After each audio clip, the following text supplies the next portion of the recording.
চার ধাপের ষষ্ঠ উপজেলা পরিষদ নির্বাচনের প্রথম ধাপের নির্বাচন সকাল ৮টা থেকে শুরু হয়ে শেষ হয়েছে বিকেল ৪টায়।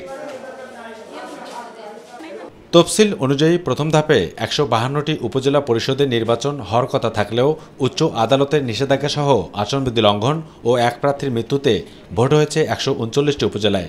বাকি ১৩টি উপজেলার মধ্যে ৮টি স্থগিত ও ৫টিতে বিনা প্রতিদ্বন্দ্বিতায় নির্বাচিত হয়েছেন প্রার্থীরা।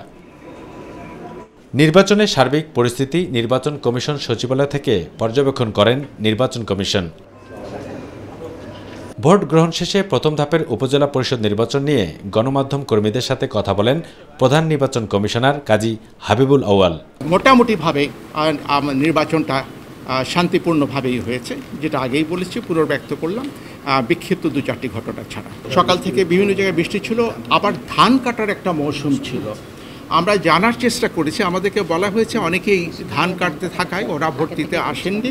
তুলে ধরেন নির্বাচনী মাঠের পরিবেশ পরিস্থিতি সহ অনাকাঙ্ক্ষিত ঘটনার প্রসঙ্গ। ৩৪টি ঘটনায় টোটাল আহত হয়েছেন ৩৭ জন। ভোট কেন্দ্রের ভেতরে কোনো সংঘর্ষ হয়নি। ভোট কেন্দ্রের বাইরে যে সংঘর্ষটা হয়েছে সেটা প্রার্থীদের যারা সমর্থক এবং কর্মী তাদের মধ্যে ধাওয়া পাল্টা ধাওয়ায় ২৫ জন আহত হয়েছে। আর টোটাল ১০,৩৯৯টি কেন্দ্রে আজকে ভোট অনুষ্ঠিত হচ্ছিল, তার মধ্যে ২টি কেন্দ্রে ভোট বন্ধ করে দেওয়া হয়েছে। তবে ভোটার উপস্থিতি কম থাকার বিষয়টি নিয়েও কথা বলেন সিইসি। ২২টি উপজেলায় ইভিএমে ভোট গ্রহণের কথা থাকলেও ২১ উপজেলায় ইভিএমে ভোট গ্রহণ হয়েছে। ভোটার বেশি আসলে সেটা অবশ্যই উৎসাহব্যঞ্জক। আবু সাদ অপু, মাই টিভি, ঢাকা।